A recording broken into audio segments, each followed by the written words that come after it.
আসসালামু আলাইকুম, সবাইকে স্বাগত জানাচ্ছি আসপেক্ট সিরিজের পেজে। আজকে আমরা একজন গেস্টের সাথে কথা বলবো, যিনি হচ্ছে আসপেক্ট সিরিজের কেমিস্ট্রি প্লাসের লেখক।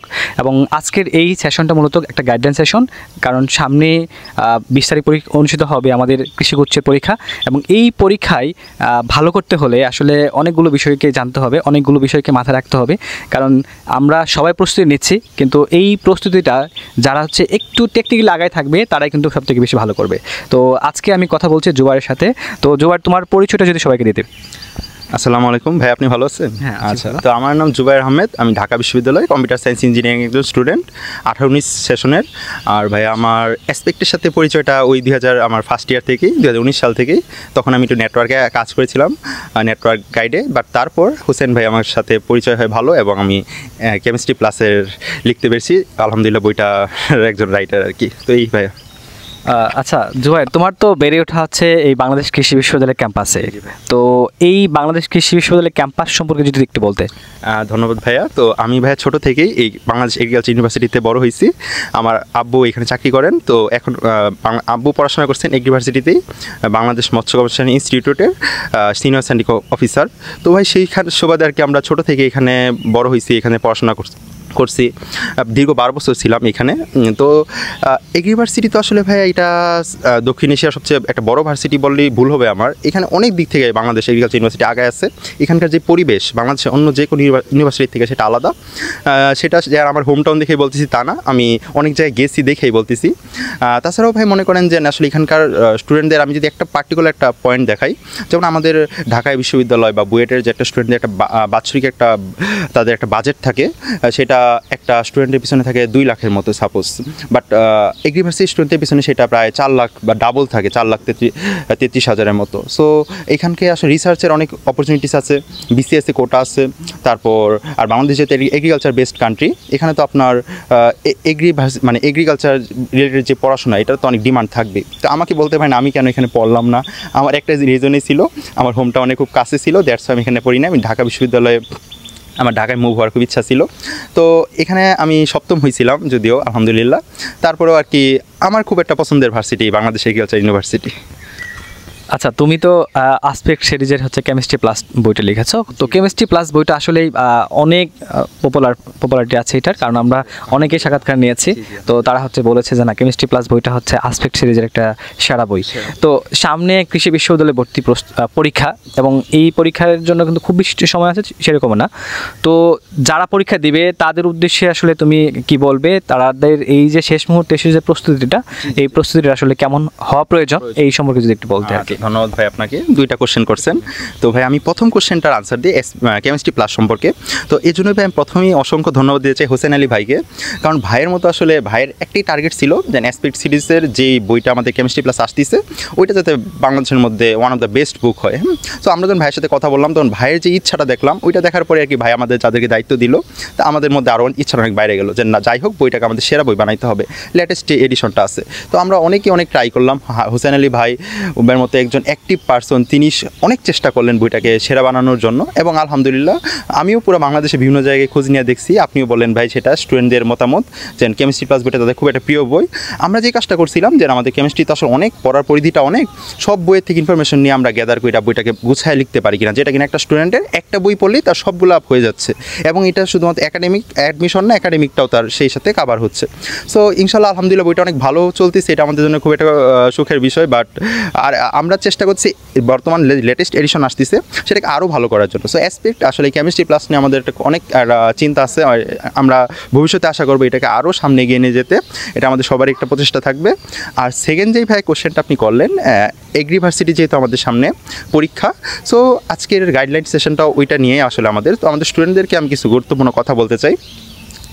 আমাদের আসলে পরীক্ষায় এখন সময় আছে, আমি আর 1 মাসের মতো বলতে পারি হাতে ধরে, যে তার সামনে আমাদের ঈদ আছে।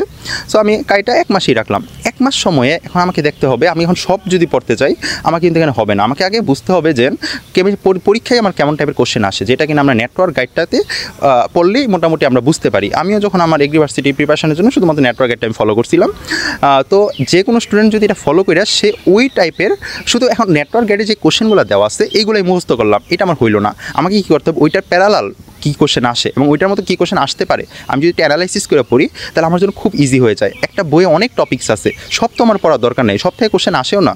সো আমাকে বুঝতে হবে আবার ঢাকা বিশ্ববিদ্যালয়ের কোশ্চেনের সাথে এগ্রিভার্সিটি কোশ্চেনও মিল হবে না। সো আমাকে বুঝতে হবে এখানে কেমন টাইপের কোশ্চেন আসতেছে। সো আমরা যদি আমি মনে করি যে স্টুডেন্টরা যদি এখনও এই একটা মাস যদি এই এগ্রিভার্সিটির জন্য এই নেটওয়ার্ক গাইডটা ফলো করে তারা যদি বাসায় একটা ভালো করে একটা প্রিপারেশন নেয় তাহলে আলহামদুলিল্লাহ তাদের পক্ষে সর্বোচ্চ ভালো রেজাল্ট করা সম্ভব। এবং এই ক্ষেত্রে অবশ্যই মাথায় রাখতে হবে সব পইরা আমি অনেক পড়লাম এটা আসলে আমার কোনো ক্রেডিট না। আমি অল্প পইরাও যদি আমি পরীক্ষায় ভালো করে দিয়ে আসতে পারি সেটা হচ্ছে আমার ক্রেডিটের বিষয়। সো মাথায় রাখতে হবে যে আর আমাদের মাথায় তো সব কিছু এখন আমাকে অনেকগুলো বই একসাথে মাথায় রাখতে হয়। সো আমাকে মাথায় কিছু কিছু জিনিস আমার মাথা থেকে আউট হবেই। সো এই জন্য আমি স্টুডেন্টদেরকে বলবো আমরা যেটুকুই পড়তেছি আপনার ইম্পর্টেন্ট টপিকগুলো সিলেক্ট করে পড়বো। অবশ্যই এখন এটার জন্য আমাকে নেটওয়ার্ক গাইডে হেল্প নিতে হবে।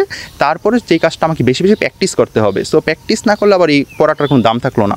সো এটা নিয়েও হয়তো বা তারা যারা অলরেডি পড়াশোনা করছে তারা হয়তো এই বিষয়টা তারা খেয়াল করছে আশা করি। সো এইভাবে যদি বেশি বেশি প্র্যাকটিস করে যদি তারা এই একটা মাস পড়তে পারে তাহলে আলহামদুলিল্লাহ তারা সর্বোচ্চ ভালো রেজাল্টই করতে পারবে। আচ্ছা, যেটা বলছিলা যে নেটওয়ার্ক বই এই শেষ মুহূর্তে এসে আসলে যদি একজন শিক্ষার্থী মনে করে যে আমি বিগত বছরের প্রশ্নগুলো খুব ভালোভাবে অ্যানালাইসিস করে পড়ব, শুধু প্রশ্ন শেষ করলে হবে না, এটাকে অ্যানালাইসিস করে পড়তে হবে। কারণ হচ্ছে আমাদের কোশ্চেনগুলো হয়ে থাকে মূলত প্যারালাল প্রশ্ন হয়ে থাকে, মানে একই টপিক, সেই একই টপিক থেকে একটু ঘুরিয়ে পেঁচিয়ে হচ্ছে প্রশ্নগুলো করা হয়ে থাকে। সো যেটা বলতেছিলাম যে এই শেষ মুহূর্তে এসে প্রচুর পরিমাণে প্র্যাকটিস করতে হবে, মডেল টেস্ট দিতে হবে। সেই জন্য বলবো যে আসপেক্ট সিরিজে কিন্তু নেটওয়ার্ক মডেল টেস্ট একটা বই রয়েছে, শেষ মুহূর্তে এসে সেই বইটা কালেক্ট করতে পারো। এই বইটা কিন্তু খুব বেশি দাম না, অল্প দামে তোমরা পেয়ে যাবে। তো ওই বইটা থেকে তোমরা যদি প্রচুর পরিমাণ পরীক্ষা দাও, সেখানে পেপার ফাইনাল, সাবজেক্ট ফাইনাল এই জিনিসগুলো রয়েছে, তো তোমরা যদি সেগুলো দিতে পারো তাহলে আমার মনে হয় যে শেষ মুহূর্তে এসে তোমাদের যে ভুলের সম্ভাবনাটা রয়েছে, যে জায়গাটা তোমরা ভুল করো বা হচ্ছে এই যে টাইম ম্যানেজমেন্ট, এই টাইম ম্যানেজমেন্ট ভুল করা, এই জিনিসগুলো হচ্ছে অনেকটাই মানে কমে আসবে বলে আশা করছি। আচ্ছা, শেষে একটা প্রশ্ন তোমার কাছে যাচ্ছি, সেটি হচ্ছে যে আমরা পরীক্ষার হলে যে ভুলগুলো করি বা হচ্ছে আমরা অনেক পারা জিনিসও কিন্তু পরীক্ষার মধ্যে ভুল করে ফেলি। দেখা যায় যে এই জিনিসটা পারতেছি তারপরেও কিন্তু ভুল হয়ে যাচ্ছে, ইজি প্রশ্ন সেটাও ভুল করে ফেলতেছি। অথবা আমরা পরীক্ষা হলে যে আমাদের সব থেকে যে বড় সমস্যাটা হয় সেটা হচ্ছে টাইম ম্যানেজমেন্ট, আমরা সঠিকভাবে টাইম ম্যানেজমেন্ট করতে পারতেছি না। তো যারা এই পরীক্ষায় অংশ করতে যাচ্ছে তাদের উদ্দেশ্যে আসলে তুমি পরীক্ষার হলে যদি বলি একবারে, সেই পরীক্ষার হলে করণীয়টা কি সেটা যদি একটু বলতে। আচ্ছা, একটু সামনে এসে। আচ্ছা, তুমি চলে আসছো পিছনে। তো ধন্যবাদ ভাইয়া আপনাকে প্রশ্নটা করার জন্য। আসলে এই প্রশ্নটা আমিও আনসার দিতে চাই।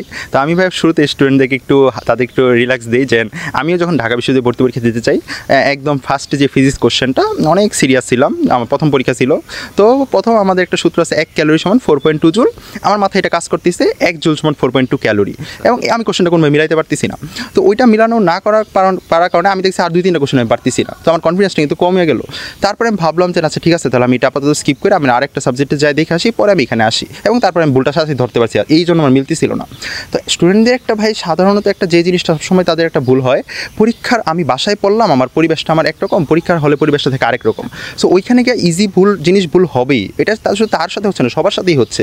সো আমাকে ওইখানে যে জিনিসটা মাথায় রাখতে হবে, এটাই তো আমার ফাইনাল চান্স, এই চান্সটা আমি সেকেন্ডবার পাবো না। সো আমাকে মাথাটা ঠান্ডা রাখতে হবে। আমি ইউনিভার্সিটি পরীক্ষায় মাথাটা ঠান্ডা রেখে পরীক্ষা দিয়েছিলাম, দ্যাটস ওয়াই আমার সবচেয়ে ভালো রেজাল্ট আসছে। আমার যতগুলো আমার রেজাল্ট আসছিল তার মধ্যে সবচেয়ে ভালোটা এখানেই ছিল, কারণ আমি এখানে মাথাটা আমার একদম ঠান্ডা ছিল, আমি এখানে কোনো টেনশন করি নাই। সো আমি স্টুডেন্টদেরকে বলবো তুমি যাই পড়ে আসছো এখানে এসে টেনশন করে তোমার কোনো লাভ হবে না। তুমি বাসায় যতটুকু পড়ছো ওই অনুযায়ী তোমার প্রিপারেশন অনুযায়ী তুমি পরীক্ষা দিতে পারবা, খুব টেনশন করার কিছু নাই। সো তুমি যেই সাবজেক্টটা সবচেয়ে ভালো পারো, সাপোজ কেউ ফিজিক্স ভালো পারে, কেউ ম্যাথ ভালো পারে, আবার কেউ বায়োলজি কেমিস্ট্রি ভালো পারে। সো যেটা তুমি সবচেয়ে ভালো পারো তুমি এটা দিয়ে দাগানো শুরু করো। কারণ তোমার কোশ্চেনে যদি 30 থেকে 40টার মতো কোশ্চেন যদি দাগানো হয়ে যায়, তখন কিন্তু তোমার স্টুডেন্টদের মনে করেন যে মনোবলটা অনেক বাইরে যায়। তাদের মনে করেন যারা একটা কঠিন কোশ্চেনও তখন তারা চিন্তা করে আনসার দিতে পারে। বাট শুরুতেই যদি এরকম আমি একটা কঠিন কোশ্চেন চিন্তা করি, তখন দেখা যাবে আসলে আমি ওই সাহসটা পাবো না। কারণ এখানে আসলে অ্যাডমিশনে আসলে এখানে সবারই তো একটা, যেমন এসএসসি বোর্ড পরীক্ষায় 50 জন প্লাস পাক, কারো কোনো সমস্যা নেই। বাট এখানে তো 50 জনের মধ্যে একজন চান্স পাবে। সো কম্পিটিশনটা যদি বেশি, সবাই একটু ভয়ে থাকে। এখানে ভালো স্টুডেন্ট খারাপ স্টুডেন্ট বলে কোনো কথা নেই, সবাই ভয়ে থাকে। সো আমি স্টুডেন্টদেরকে বলবো পরীক্ষার হলে যায় কোনো টেনশন করার দরকার নাই। টেনশন তোমরা এখন করো, সামনে 1 মাস সময় আছে, এখন যত বেশি টেনশন করবা তোমাদের জন্য সেটা ভালো হবে। বাট পরীক্ষার হলে যায় মনে করবা যে আচ্ছা এখন আমাকে ঠান্ডা মাথায় যেটা পারি, কোশ্চেন যদি অনেক হার্ড হয়ে যায় আরও এটা হচ্ছে আমার খুশিরই খবর, কারণ এখানে অল্পতেই নাম্বারে চান্স হবে এবং এখানে এত বেশি আমাকে টেনশন করতে হবে না। বাট যদি প্রশ্ন ইজি হয়ে যায় তাহলে কিন্তু এটা টাফ, কারণ একটা সহজ প্রশ্ন ভুল মানে কি আমি এখানে থেকে একটু সরে গেলাম। সো স্টুডেন্টদেরকে প্রশ্ন কঠিন হোক বা সহজ হোক ওই দিকে মনোযোগ না দিয়া আমি যেমন পড়ে আসছি ওইটা অনুযায়ী আমি কীভাবে আনসার করতে পারছি এটা একটু তাকে মাথায় রাখতে হবে। আর দাগানোর সময় তাকে খেয়াল রাখতে হবে যে আমি সঠিক কোশ্চেনটা সঠিক জায়গায় দাগাচ্ছি কি না। কোনো কারণে যদি একটা ভুলও হয়ে যায় ওইটার জন্য আপসেট হওয়ার দরকার নেই, আমি সামনেগুলো দাগাই, কারণ আমাকে তো 100তে 100ই পাইতে হচ্ছে না, আমাকে 60-70 পাইলে আমি ভালো একটা জায়গায় ভার্সিটিতে চান্স পাইছি, নয়টা আমাদের কৃষি ভার্সিটি আছে। সো এইটা তাদেরকে অবশ্যই মাথায় রাখতে হবে। আরেকটা জিনিস আমি মনে করি যে তাদেরকে যেটা সবচেয়ে বেশি এই জায়গায় মানে দাগানোতে বা টাইম ম্যানেজমেন্ট, আপনি একটা কথা বললেন, এটাও আমাদের জন্য খুবই গুরুত্বপূর্ণ। আমি টাইমে দিয়ে খেয়াল রাখবো, একটা কোশ্চেন আমি 2 মিনিট চিন্তা করে বাইরে যাচ্ছি, বাট এই 2 মিনিটে তো আমার আর 2টা প্রশ্ন দাগানো উচিত ছিল। সো ওইখানে তো আমার নাম্বার তো এই কোশ্চেনে আমি বেশি না, যেহেতু আমার এমসিকিউ। সো আমাকে অবশ্যই মাথায় রাখতে হবে যে কোশ্চেন আমি প্রথম দেখায় পারতেছি না সেটা আমি একটু পরে দাগাইলাম, আগে আমি যেইগুলো পারতেছি প্রথম দেখাই সেগুলো আমি দাগাই ফেললাম। সো এইভাবে যদি আমি টাইমের দিকটা মানে টাইম ম্যানেজমেন্ট দিকটা ঠিক রাখাই হচ্ছে একটা স্টুডেন্টের প্রধান কাজ অ্যাডমিশনে ভালো করার জন্য। সো এই জিনিসটা তারা যদি ঠিকঠাক রাখে, এই জন্য তাকে বাসায় বেশি বেশি প্র্যাকটিস করতে হবে।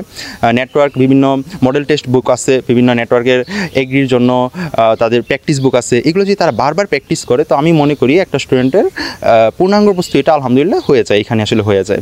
আর তো কারো যদি কোনো কারণে যদি কারো এক্সাম খারাপই হয়ে গেলো সাপোজ, তো তাদেরকেও বলতে চাই তাদেরকেও এখানে আসলে মন খারাপ করার কিছু নাই। সেকেন্ড টাইম এগ্রিভার্সিটি আছে, তারা আবার সেখানে একটু কষ্ট করতে হবেই কোনো একটা ভালো জায়গায় যাইতে হলে। সো আল্লাহ যাই করুক আমাদের ভালোর জন্য করবে, আমরা এটা আশা করি। এখন যেহেতু আমাদের সময় আছে তো এখন আমরা বেশি বেশি পড়ি, প্রিপারেশনটা ভালো করে নিই, বাট টেনশন পরীক্ষার হলেন টেনশন এখন আর কি যা করার সেটাই ছিল আর কি ভাই আমার।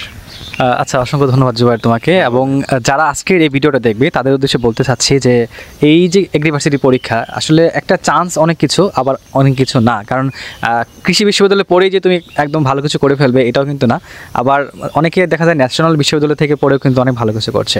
তো সেটা ডিপেন্ড করে সময়ের উপর, সেটা ডিপেন্ড করে হচ্ছে তোমার পরিশ্রমের উপর। তো সবার জন্য শুভকামনা রইল।